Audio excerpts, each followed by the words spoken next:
Dealing with frustrated and even furious clients seems like it's just part of agency life that we have to put up with. But it doesn't have to be that way. Today's guest, Jackie Hermes, founder and CEO of Accelity, a marketing agency based in the Midwest focused on serving high-growth B2B SaaS companies, has definitely seen her fair share of upset clients in her years running her agency, just like I'm sure you have. But when I asked her to be a guest on Agency Life to talk about what to do when those situations come up, or you're even faced with quote-unquote firing a bad fit client, she shared 3 specific steps that have helped her team at Accelity. Number 1, better expectation setting up front. Number 2, leaning into transparency, especially when goals aren't being met.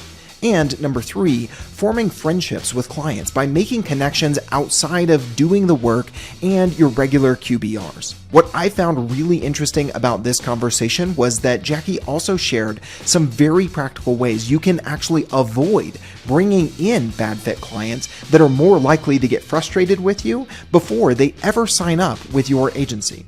You're going to love some of the tactical tips she shared in that part of this conversation, and I think you'll likely want to implement some of those into your own agency's sales process. As always, we open with a story here on Agency Life, so let's hear not one, but 2 instances that came to mind for Jackie when I asked her about dealing with furious clients. The engagement was not going well anyway. They did not respect our team. They weren't really treating us very well. And they had one member of their C-suite that was just very straightforward and yelly, which I don't like. We don't yell on my team at all. We're not doing that. And I remember, we had to move an account manager off of the account because she was so unhappy working with him, and I didn't want to lose her.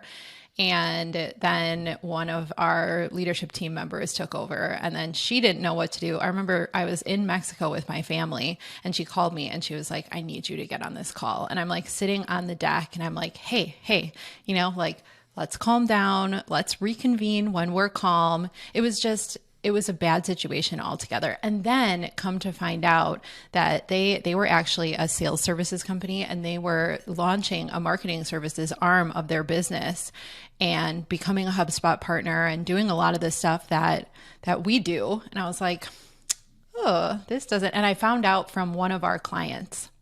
I was going to say, they probably didn't mention it to you, right? Oh, they sure didn't. And the fact that one of our clients knew and we didn't is bad news. And actually, we're still with this client today. So I am thankful to them for telling us. We were doing an 8-hour onsite, and he told me in the first hour, and the whole time I was like, pay attention, focus, Jackie, because right now I am not happy. Mm-hmm.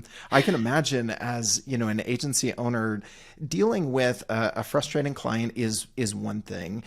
Realizing, kudos to you for putting one of your leadership team members on the account. I think for any account manager or project manager or frontline employee with an agency who's dealing with a difficult client, it can mean a lot to them to say, look, I'll hop on this call, or we'll reassign this account, right? And I think the communication about how you make that transition can mean a lot for potentially saving a client relationship. But if it's a client relationship that isn't actually going to be saved, you make a great point.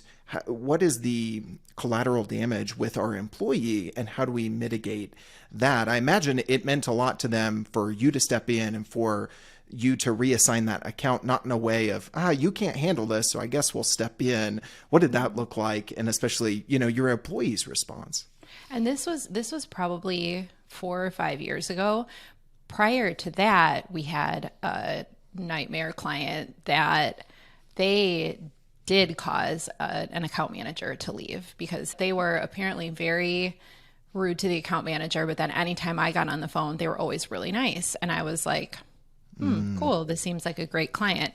Well, I didn't really know what was happening in the background. So I learned that lesson early. That was probably in the first couple of years. And it was one of my first hires of running the agency. So it was painful at the time, but I'm glad I learned it early so that I knew, what the damage could be internally, because we spend how much time, money, energy hiring the right people, training them, working to retain them. And oftentimes they hold those client relationships, right? So we don't want our account team to be unhappy because they have to deal with a client that's not treating them appropriately. So in this case, gosh, I don't remember exactly how the transition went, but I do know that the account manager was extremely thankful to be taken off of the account, and she really appreciated it. And still to this day, I mean, we had a client even yesterday that kind of freaked out at a team member. We had a leadership team member on the call standing up for them, and it's like, we don't just sit and take it. We say things like, I don't appreciate being spoken to that way. Or how about we reconvene this call when everyone is calm. It's just not appropriate. And it sets the wrong example for the rest of the team, because once you start letting clients yell at or treat team members in a certain way, then it's kind of what they come to expect. And that's not what we want for our teams.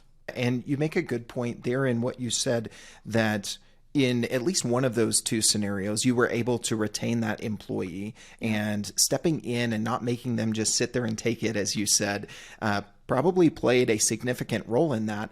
And you were also able to retain probably a higher portion of their book of business within the agency. The client that tipped you off to this client who was not only being rude, but being a little bit potentially deceptive and manipulative with where they were going. Shady is a great word for it. And so I think one of the things is we zoom in on, there's an upset client, we got to fix the problem. And oftentimes it's a little bit too of a myopic view. We don't zoom out and look at what are all the ramifications of how we handle this situation.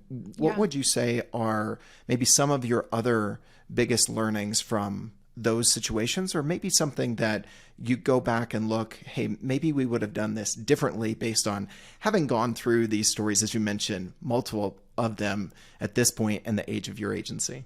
You know, I think there is a lot to be learned from these situations. And I don't say all of this to say, anytime there's a tough client, we're like, see ya. That's not how it goes. There's a danger on the other side to swing too far, right? Right. And you know what? Like, we're about to have our 10-year anniversary party at the house of one of our first clients ever for the agency, which is such a cool full circle thing.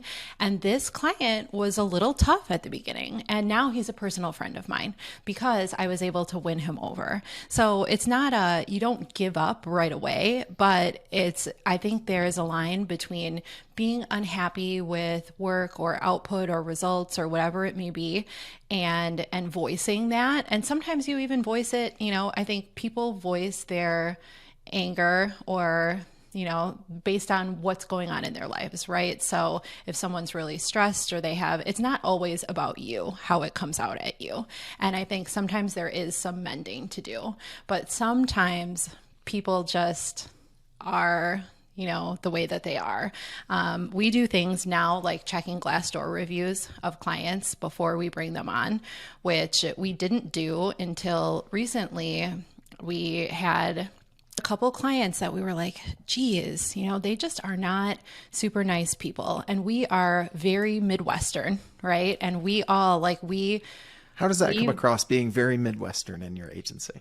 Yeah, I mean, we are very kind to each other. We don't yell at each other. We collaborate. We really think through how we give feedback to each other. I think Midwestern can also be a little passive too, and that's something that we're working to overcome. But when we work with, companies that are more straightforward, it's something to get used to. And then when there's yelling or whatever involved, that's something to evaluate whether you want to put yourself in that situation. And now I get involved in every sale to make sure that the client is someone that we really want to work with. So not only are we looking in our ideal client profile, we have information about who we work with, the industries, the size, how much money they've raised, the size of their marketing team, their tech stack, all of that. And then we have information about their psychographics, their mindset. How do they have an abundance mindset? Do they trust vendors? Are they going through the sales process proud that they've fired 5 agencies before? That's a red flag to me. And yes, anytime you hear we've been through 5 agencies and none of them worked, you shouldn't be, we've got a great opportunity to step in and be the hero. Your question should be, why were none of them the hero, right? And we've overcome those situations sometimes in the past. Sure. And on the flip side, we've gotten ourselves into some not great situations where it's impossible to make someone happy when they don't have appropriate expectations. And so looking at things like how they speak to you, how they treat power versus how they treat other members of the team, that's something that I've learned to look at. We actually were in contract negotiations with a client maybe like 18 months ago. And this guy was really nice to me. And then when our head of sales was on the phone, really not nice. And he even told me like, I don't like that guy. And I was like, what do you mean? You haven't even barely talked to him. You don't. And he was one of the most likable people on the planet. Like he left the agency to start his own business. We're still friends. He's very, very likable. So in that case, it's like, do we want a contract? Yes. Is it worth it on the other end? No, it never is. No matter how much money it is, and I always, in every situation that I've been iffy on bringing on a client, we always get a few months into the contract and I'm like, man, that was not worth it. So I think in the sales process, you can find a lot of this. And even I post content about it on LinkedIn now, and I have blogs about how we vet clients, and I can point people to that. And if they're like, cool, yeah, that's how we're vetting vendors too. Great. We're of the same mindset. But if they're offended by it, probably not a good sign. Yes, I love that already in this conversation, you're planting some flags of like, hey, if you pass this, don't just blaze past it. I think one of your pieces of advice there, especially as the owner, someone in leadership who really understands the business, your team has been through a lot of these conversations. Most agency owners are doing the sales themselves in the early days, so you know what that is like. Trust your gut.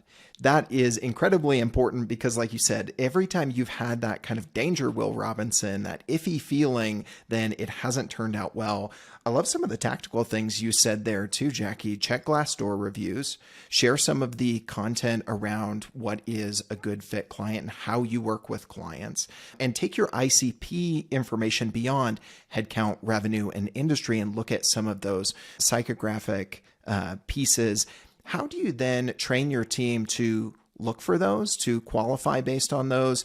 And can you speak to your involvement as the owner in the sales process? Because a lot of owners are trying to remove themselves here. It sounds like you're not still handling that all. Talk to me a little bit more about the sales process in kind of sussing out some of those psychographic pieces and where that falls to your team versus you as the owner. I am more involved now in the sales process than I was probably a year ago. Like I said, we had our head of sales leave to start a company. He started a fantasy football company, which is like freaking awesome. I'm really, really excited for him. Like he's rocking it.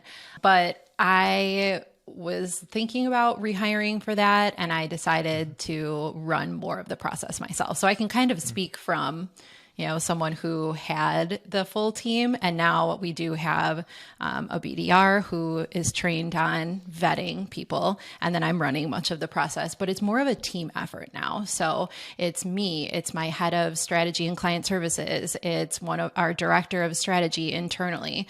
It's our account coordinator who's helping with like note taking and organizing and making sure that we're hitting all the points and stuff like that. So it's interesting. I know, did you have Bob Ruffalo on your podcast? Yep. I thought a few episodes back.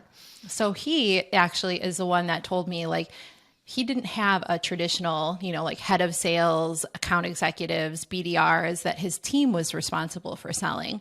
And he told me that a couple years ago, and I was like, that is so interesting. So we kind of incorporated more of the selling into the business versus having that sales team. But that's a short aside. The question was... Great context, though. Yeah. How to train people to look for this stuff. So we have scripts, which it's not like here's everything to say, but it's like, okay, if you're doing a discovery, here are the things that we want to know. At the end of every discovery meeting, Doc, there's a section that's extra notes, mindset, red flags. And the note in there is write down at least one red flag. So you have to come up with something that, like, did they say something that made you go, You have to write it down because it's something to dig more into as we go through the process. And often it's not even often related to like attitude or being rude or whatever, but often related to expectation setting. And when we see expectations that are just completely off the rails, now we know to be like, because that just sets you up for failure, and it sets them up for being mad at you and not having a good relationship. I think that is so true. In relationships, in life in general, unmet expectations or misaligned expectations are usually at the root of most interpersonal conflict. Right. And when we're talking about a service-based business like an agency like yours, and everyone listening to this, that's where things fall apart. It's in the nuance, it's in the misalignment of expectations. So I love that we started talking about handling and actually parting ways with a tough client, but we've actually spent the last 10 minutes or so talking about how do you avoid getting to that point, and a lot of it is before they actually sign on the dotted line. Tell me a little bit about post-sale. What are some of the things that you train your team on after you have a client? You've gone through this process. It's a little bit more rigorous, and so you're hopefully avoiding more of these situations than you did before, Right. but training them on that balance of every time a customer is upset, we don't just say, see ya, as you said before, because you can go too far there, and you can have a team that ultimately feels a little bit maybe entitled or dismissive of customers, and that's not the tone that you want to have. But on the other end, you can let people walk all over you. So for your account managers, those folks, Jackie, how do you train them to be aware of the extremes on both sides and kind of walk that middle ground? Yeah, I think that there's kind of a line that we don't want crossed by our clients, and that is like chewing people out on the phone, yelling at them. That's really the line. And when we cross that line, that's where I get involved or another leadership team member gets involved and hops on the call, or will, have a discussion with them afterward. Okay, what do we want to do about this? And also saying, thank you for handling that. I'm sorry that happened to you. This is not the standard that we want to set in the company. Now, what would you ideally like to happen? I think everything else in the middle there is middle ground. And there's a lot of situations where, we set goals for a campaign and we hit some of them and we miss some of them. That's marketing. Like that's how it goes. Whenever we do QBRs and we've hit all of the quarterly goals, we're like, oh my God, good job. Because it's rare to hit every single goal, especially if you're setting multiple goals and they're aggressive enough. And I think that sometimes clients can see goals as we want to hit every single one, especially those that aren't in marketing, don't fully understand the testing nature of it. And it's something that you have to educate and re-educate on. So I think in those situations, our account team is on calls, hearing them out and saying things like, I totally get it. We're frustrated in this situation too. We really want to hit these goals. We're really invested in your business. We've been working our butts off, trying to make sure that we hit this goal. And I'm frustrated too. We're going to come back to you with our plan of what it's going to look like next quarter so that we are reaching this goal.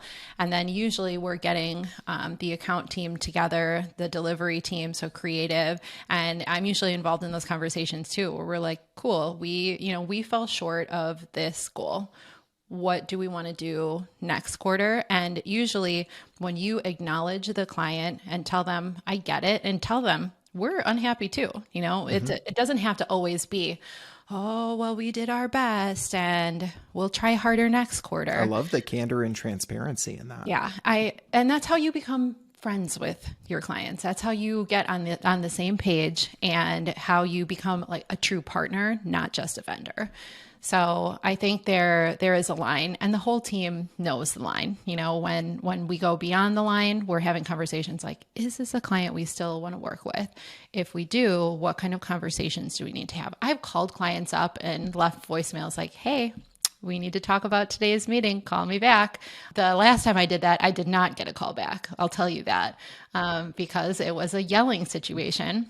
And I don't think that he wanted to take ownership of what happened. How many of those calls do you think you've had to make in the last 2-3 years? It's only like 1 or 2 a year. It's not many, really. And usually it's like I understand, because our clients, we only work with 15, 20 clients at a time. And we work with them deeply into their business and on an ongoing basis. So we really get to know each other. I probably text with most of our clients on a fairly regular basis, you know? And so I know the things that are going on in their lives. We follow each other on social. And it's like, you know, if they had something recently that happened in their lives, or they had a death in the family, or they have a new baby and they're super tired, there's so many things that can happen, right? And it's a conversation of, I completely understand the situation you're in. A lot of times I've been in that situation too. And we have expectations for how we speak to each other. And I would appreciate this not happening again. I think you can approach it in a really professional and understanding way that ensures that it's in their minds moving forward. Yeah, there's so many good things. I just want to call out a few of the points, kind of do them in reverse order there, Jackie. You mentioned if you are friends with your clients, if you're making steps to build relationships with them in just small little ways, getting on a texting relationship, connecting with them on social and engaging there a bit and encouraging your team in kind of that same mindset, that friendship, relationship-based approach with clients, which I think is vital to every agency, can help in this area of having bad fit clients and then having to deal with them as well. Yeah. The second thing, you talked about the transparency and the candor, not always kind of training your team to put our best foot forward in kind of the way that we know this isn't necessarily our best foot right now. Let's admit that and let's be a little bit more transparent. And then the third is educating the client and your team on expectations, especially around goal setting. Because like you said, if we checked all the boxes on that QBR and we hit 6 out of 6 goals, 120%, maybe we didn't set very aggressive goals, right? Yeah. And it's a great feeling to reach your goals, but it's also for every single client, we want to set goals that are a reasonable stretch, right? It's something that we can hit, but we're going to have to work hard. We're going to have to watch the data. We're going to have to tweak the campaigns as we go. And that's kind of how we know that we're doing a good job. And even if we fall short of that goal, we're still making revenue for our clients. And that is what we want to report back to them. Yeah, absolutely. So, you know, you mentioned, and I think we've called out here, that it's not always a personality issue where clients can get upset and we can get to a point where we're at least questioning, is it worth, quote unquote, firing this client? However, as we mentioned in your story from the top, you've had instances where you've had to part ways with a client. What are some of the things that you think limit other agencies from having those conversations? Because it seems to me like most of the tendency is to kind of, as we talked about, the two ends of the spectrum, to be on this end of the spectrum where you're just kind of taking it. Why do you think that happens? And what's your advice to other agencies that you think that's happening too much to their teams and themselves? I think it's a few things. One, conflict avoidance, which as Midwesterners, we really know a lot about that, right? We actually had a speaker come in and talk to us about how to have hard conversations. We did a 3-hour workshop on having hard conversations. We split up into separate rooms and had hard conversations with each other and got a script for how to do it. I think that having those hard conversations is actually a relationship builder. And we say internally all the time, when you have the hard conversations, you give the hard feedback and you work through it together, you get to hear their perspective as well. You often come out stronger. My strongest relationships, like our head of HR has been with me for 8 years, is a very strong relationship. The feedback we have given each other, and now we are like this, you know, but she tells me sometimes, oh, you're the one that gave me this feedback about XYZ. And I'm like, did I say that? Like, here's the quote from Slack. I screenshotted it. Yeah. I'm like, oh crap. Hopefully I was really nicer than you just said it. But anyway, I think mastering those hard conversations, and I'm a work in progress too, is really important and something that people often do not do. I think number 2 is that leadership is not involved enough in accounts and are maybe getting a readout on how accounts are going. Maybe it's an email update or, something in a department meeting, but they're not shadowing meetings periodically. They're not reviewing deliverables. They're not, and I know when you have an agency of a certain size, it's hard to do that, but making sure that you have the right people involved and you're not just letting your team run by themselves and hoping it goes well. It certainly can go well, but sometimes you don't even know. Just like that first story that I told you, or one of the first stories I told you, where I didn't know that the account manager was even being treated poorly, because anytime I showed up, it was great. And if I had dug a little bit deeper, I could have found that out earlier, and I think I could have retained her. Yeah, and I can speak to this overseeing the customer experience team at an agency for a bit.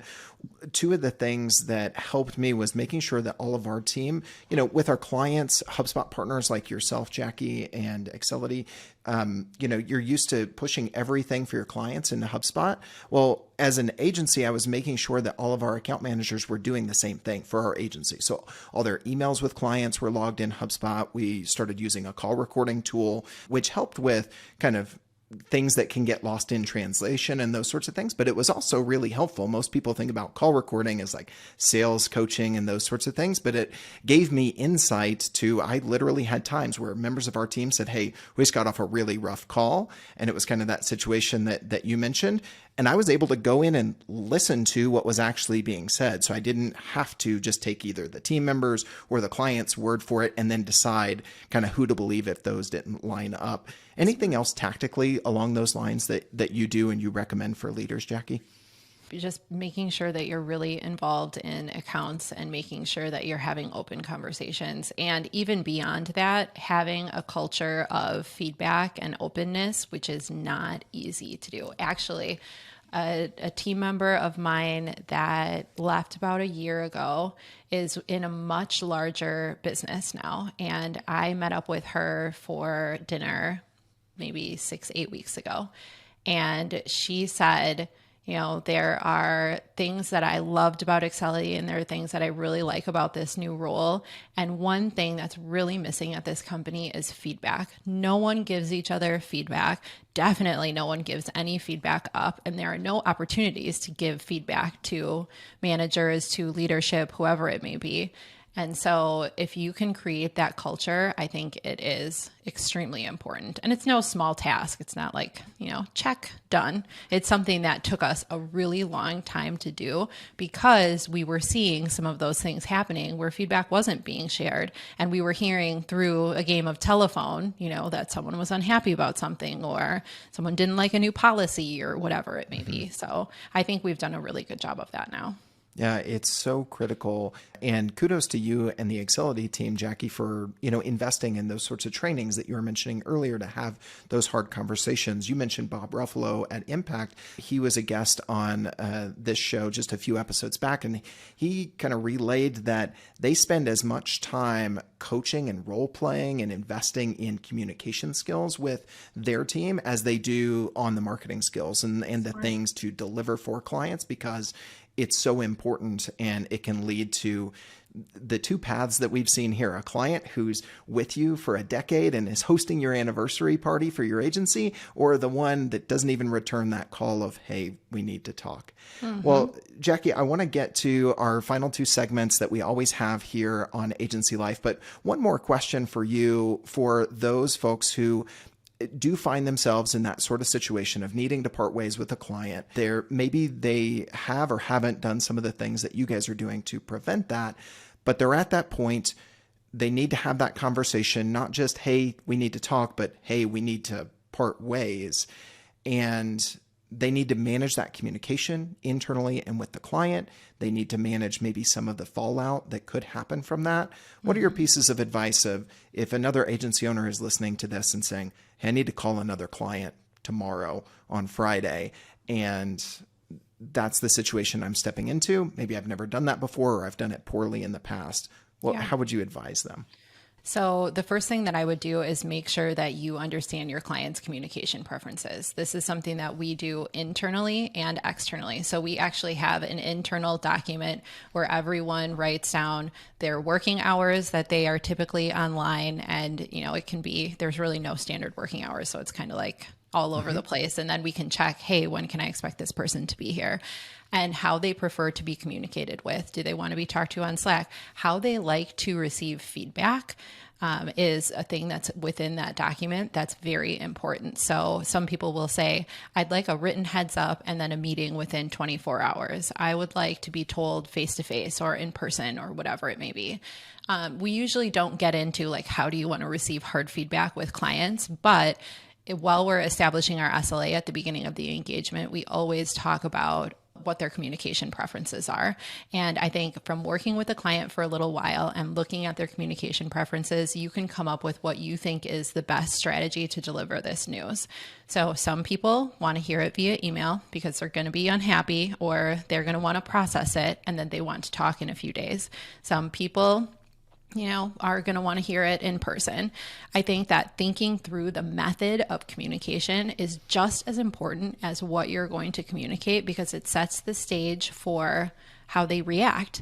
And when you're communicating hard feedback or you're communicating a message like, hey, I think you'd be better served finding another marketing resource. That's also a good little line for anyone who didn't quite catch that. Hit the back button and listen to the way that Jackie even rephrased that on the fly. That was good. Yeah. I think you'd be better served by another marketing agency. And I mean, that positions it as something that is good for them. But also, if you're not hitting their goals or their expectations, whether they're reasonable or not, then it's better for you and it's better for them. So think through how you're going to deliver it and then make sure you write down what you're going to talk about. So every single time I'm going to have a hard conversation, I write down in my notes app, here is an outline of everything I want to talk about. Here is the feedback I'd like to provide and how I'd like to do it. And then here is the supporting evidence because everyone always says, oh, when did this happen? Or why is this happening? You want to have a few talking points about why you might be ending the relationship. And also it takes time. Practice makes perfect. Continue having those hard conversations. Don't avoid them because the more you can have them, the more comfortable you will be and the easier they get. I love that point about communication preference. It's important to understand that for your internal team, your clients, and then to use that to inform how you go about these hard conversations. And then, of course, as you also mentioned, prepare and practice are also two things that are going to help you if and when you find yourself in that situation. Yep. Awesome. Well, Jackie, I think you've given us some very tactical things to not get into these situations with difficult clients, with all the tips that you mentioned you can go through as an agency before they sign as a client, but also ended there with some tactical things if you do find yourself there. As we round out the conversation, as I alluded to earlier, it's about time for our Fast Five and our opportunity for you to give someone a shout out who's impacted your agency life. So you ready for it? Yeah, ready. All right, let's do it. Our Fast Five, let's start with number one. Jackie, if someone gave you $120K a year to help better run your agency right now, no strings attached, what would you do with that extra infusion of capital? That's a great question. I would host more trainings with my team. I would hire more in advance than we do now because capacity planning is always a struggle for agencies. And I think the more room you can give to have people trained appropriately and ready to go on accounts, the better. And I'd probably amp up our marketing a bit. Yeah, all good stuff. Coming back to your own marketing, which is always, an area for agencies to work on. But I like what you said there. Capacity planning is something we here at Teamwork hear all the time from our clients. That is a tough thing. So I think that is a smart investment. All right, number two, what are some of your all-time favorite business books, Jackie? Ooh, I love, oh my God. Okay, I'm the worst at remembering names, so this is great. Okay, I'm reading Persuasion right now, which is a really good book. The precursor to that, Influence, was a really good book. How to Win Friends and Influence People is a very classic business book. We based our hiring process initially off of a book by Jeff Smart. I think it's called Why. God, I can't remember the name. But we aim to read at least one business book a quarter. Oh, I love it. One thing I'll throw out there, Radical Candor by Kim Scott, I think. Yes. Oh my God. I think you and I have talked about that one before. So not to steal your thunder, but I almost brought it up when we were talking about that culture of feedback. And I know you and I have talked about that one before. I'm seriously the worst at remembering the names of the books and the authors. I can quote what's in them, but Right. anyway. Hey, well, that's more important than just saying, hey, look at what's on my shelf. So team effort here on number 2. All right, on to Love number it. 3. What's one mistake you've made, Jackie, in running your agency that you'll never forget? Not getting a grip on cash management early enough, and not even just cash management, but understanding how financials work and the importance of cash flow projections and having backup finance methods, like having a line of credit. Even if you never use it, you still need to have it. I think I was scared of that stuff at the beginning because I'm such a creative. It's incredible. So just making sure that you have backup plans. Yeah, absolutely. It's something we talked about with Jay Owen last week on this show. As agency owners, especially creative agency owners, sometimes we can lean away from those operational things, those finance things. So that's definitely a good call out. All right, number 4, Jackie, what's the hardest part, in your opinion, about agency life? I think the pace and the pace at which things change. It's definitely not an environment for everyone, but I think the people that like the fast-paced work and like change and managing change and communicating change really thrive within agencies. And those who do not like change might want to look elsewhere. Absolutely. Well, maybe you've already answered number 5 as we round it out. What's the best part of agency life, in your opinion? I mean, I've been doing it for 10 years, so I must like it a little bit, right? Right. I think the variety of work, the number of different people and companies that I get to meet, I would never know the majority of these people if I hadn't started this agency. And frankly, I wouldn't have half of my friends, which is incredible. And I love digging into client strategy and our own strategy and the vision for the company. It's so much fun. And the business is always evolving. I think if you can learn to love the process of growth versus looking at that end point and you're always aiming for, some milestone, then you are going to be set up for success. And I think that is a key part of agency life, is enjoying the journey. Great spot to round out our Fast Five, Jackie. All right, we want to make sure that, relationships are so important. We've been talking about client and internal relationships, especially in those hard points in agency life today. Who's one person, a relationship, whether that's a virtual mentor or someone who's an actual close friend or who's worked with you, for you, or beside you, that you want to give a shout out to, Jackie, who's influenced and impacted your agency life? I'm going to shout out 2 people. One is that client that is hosting our 10-year party. He taught me so much about handling client relationships, building relationships with people, and watching him grow his companies has been incredible because he's so good at knowing he's not the smartest person in the room. He doesn't know everything, and finding those people that fill in the gaps. And he taught me so much about that. And the other one I want to shout out is Bob Ruffalo, who we've talked about a few times on this podcast. I think that Bob probably doesn't know about the impact that he's had on me and how I run my agency. We meet every year or 2 at this point. I mean, it hasn't been a ton since COVID. We used to see each other at Inbound all the time. And every single time he gives me something and I'm like, dang, I didn't think about it like that. Or in 2019, he challenged whether I was thinking big enough with the agency and how I was growing it. And it was just such an incredible message that most people don't have the guts to give to you. There's not a lot of people in your life that give it to you straight and give you real actionable advice. And he's just amazing. So if you haven't listened to his episode, definitely go do it.